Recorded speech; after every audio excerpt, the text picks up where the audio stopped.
Your sleeping posture determines how your brain flushes out toxins, how your heart pumps blood, and whether your spine will age like a fine wine or a banana left on the dashboard in July. Whether you sprawl like a crime scene victim or curl up like a pill bug avoiding a predator, your body is screaming a message about your health. And tonight, we're going to translate that scream. Let's start with the position that 40% of the human population instinctively dives into the moment their head hits the pillow. You know it, you love it, you probably did it in the womb. The fetal position. There is something primal about tucking your knees to your chest and bowing your head. It's the universal human sign for, I am safe, leave me alone. Evolutionarily, this makes perfect sense. By curling up, you are protecting your vital organs, your heart, your lungs, your soft underbelly, from nocturnal predators. You are also conserving body heat. Essentially, you are turning yourself into an impenetrable biological pebble. But while your lizard brain feels safe, your modern skeleton is filing a formal complaint. Curling up too tightly turns you into a compression machine. When you glue your chin to your chest and hike your knees up to your eyeballs, you are restricting your diaphragm. You are basically asking your lungs to function inside a trash compactor. This shallow breathing means less oxygen is circulating to your tissues while you snooze, which might explain why you wake up feeling like you ran a marathon in your dreams. And let's talk about your joints. If you stay in a tight ball for 8 hours, you are stressing your knees and hips and potentially causing arthritic flare-ups before you're even 40. However, before you uncurl yourself in a panic, know that the fetal position has a massive upside, specifically for the snorers among us.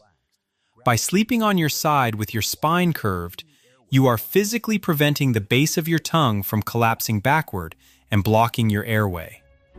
It is the anti-gravity hack for keeping the windpipes open. Plus, if you are pregnant, this is basically the only way you are sleeping without feeling like you're balancing a bowling ball on your aorta. The trick is to loosen up. Do not be a tight ball, be a loose shrimp.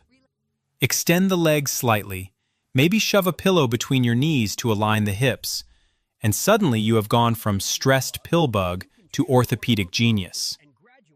But perhaps you are not a curler. Perhaps you crave structure. You don't want to hide from the world. You want to stand at attention, even when you are unconscious. This brings us to the rigid cousin of the fetal pose, the log. This is where you lie on your side, arms straight down, legs straight down, looking like a piece of timber waiting for the sawmill. It looks uncomfortable. It looks stiff. It looks like you are trying to win a contest for least amount of space occupied on a king-size bed. Here is the secret weapon of the log sleeper. This is your brain's night shift janitor. While you sleep, your brain literally shrinks slightly to allow cerebrospinal fluid to wash away waste proteins, specifically beta amyloid, the gunk linked to Alzheimer's. Research suggests that sleeping on your side, particularly the log or a loose fetal position, is the most efficient gravity assist for this brainwashing process. You are essentially tilting your head to let the sewage drain out. If you want to wake up with a brain that feels like it's been detailed by a professional cleaning crew, side sleeping is the elite strategy. But there is a catch, because there is always a catch. Gravity is a cruel mistress to your face.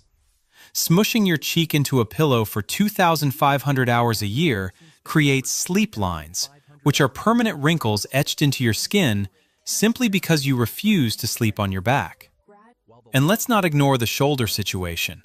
When you sleep like a log, your entire body weight is crushing one specific shoulder joint into the mattress.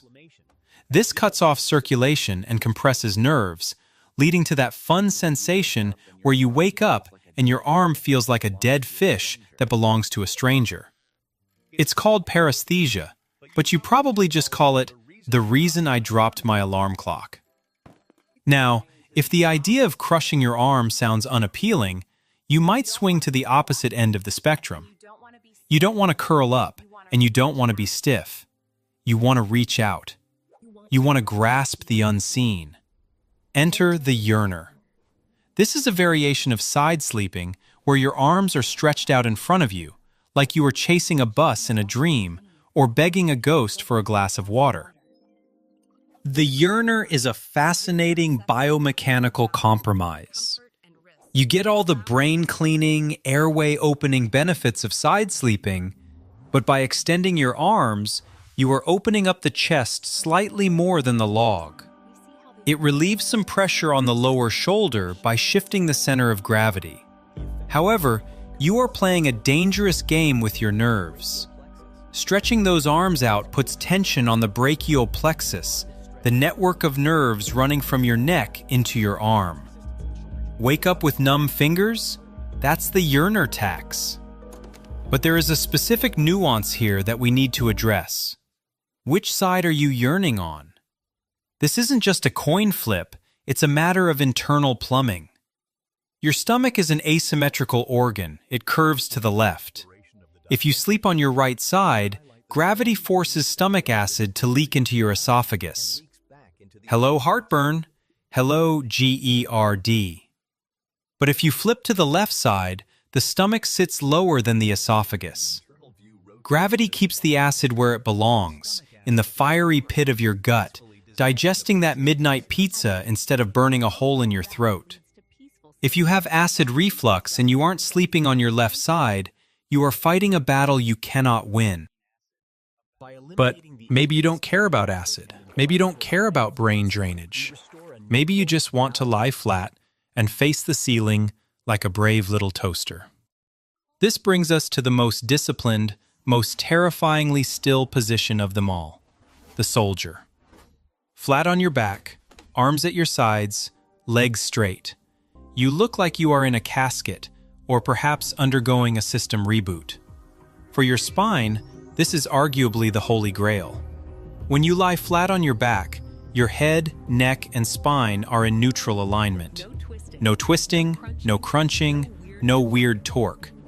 The mattress supports the natural curve of your lumbar spine, assuming your mattress isn't a 30-year-old hammock. Your face is free to breathe, meaning no sleep wrinkles and no acne caused by drooling into a bacteria-filled pillowcase. You are preserving your vanity and your vertebrae simultaneously. But while your spine is singing hallelujah, your throat is fighting for its life. Back sleeping is the nemesis of the airway. When you lie flat, gravity pulls your jaw and your tongue backward. The soft tissues of your throat collapse. The result? Snoring. Loud, wall-shaking, marriage-ending snoring. If the fetal position is for safety, the soldier position is for broadcasting your location to everyone in a 3-mile radius. For people with sleep apnea, this position is dangerous. You are essentially choking yourself repeatedly all night. But if you have a strong airway and a bad back, the soldier is the gold standard of orthopedic rest.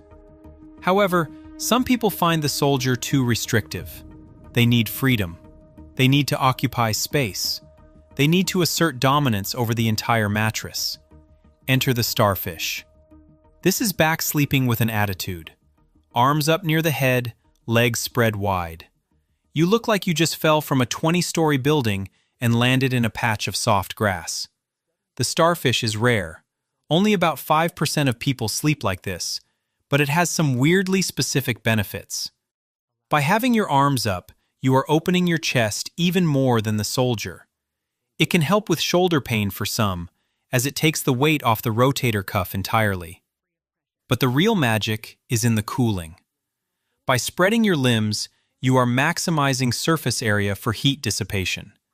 If you run hot, if you are a furnace at night, the starfish is your radiator. But the downsides are aggressive. Having your arms up above your head for 8 hours can impinge the ulnar nerve in your elbows.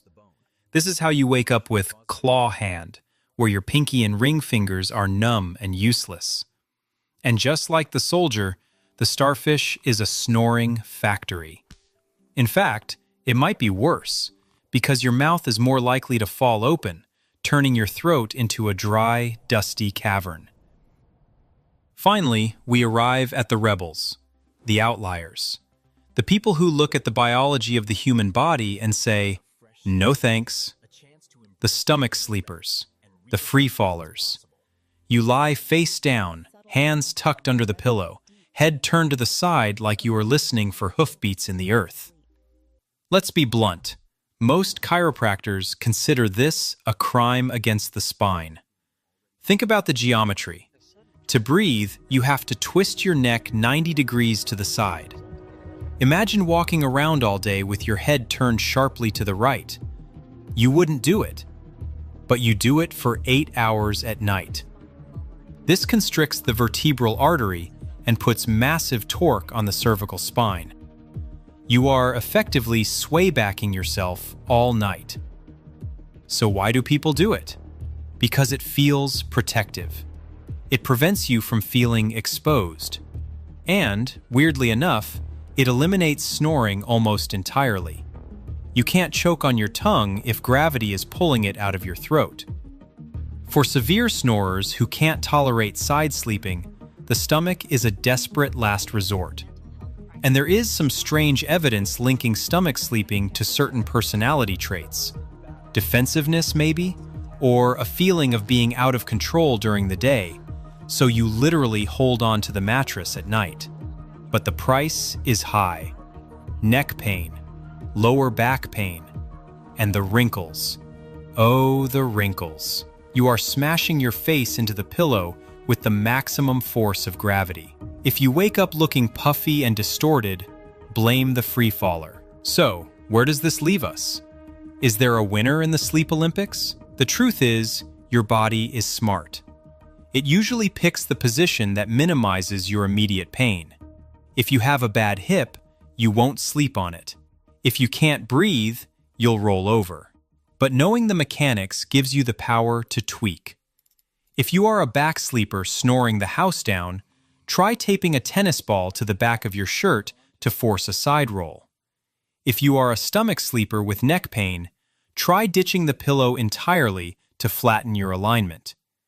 If you are a side sleeper with lower back agony, put a pillow between your knees to square up your hips. Sleep is not a passive activity. It is a performance. If you spend a third of your life doing something, you might as well be good at it. Now, I want to know, which one are you? Are you the drooling zombie, the rigid soldier, or the chaotic starfish taking up 90% of the bed while your partner clings to the edge for dear life? Let me know in the comments. And if you enjoyed this deep dive into the biology of your bedtime,